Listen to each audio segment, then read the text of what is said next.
Install bumper spike. Install gasket.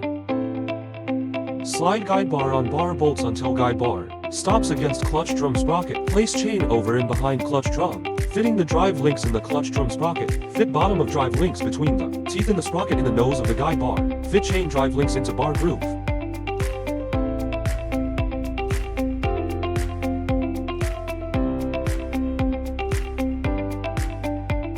Pull guide bar forward until chain is snug in guide bar groove. Ensure all drive links are in the bar groove. Install sprocket guard over guide bar studs. Ensure chain tension adjuster pin fits into the guide bar adjuster hole.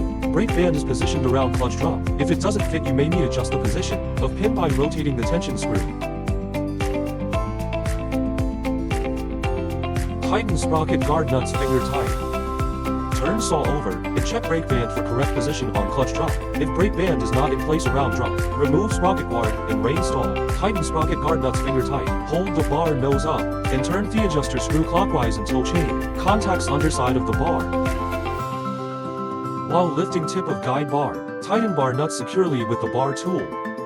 Use the screwdriver end of the bar tool to move chain around guide bar. If chain does not rotate, it is too tight, adjust chain tension again.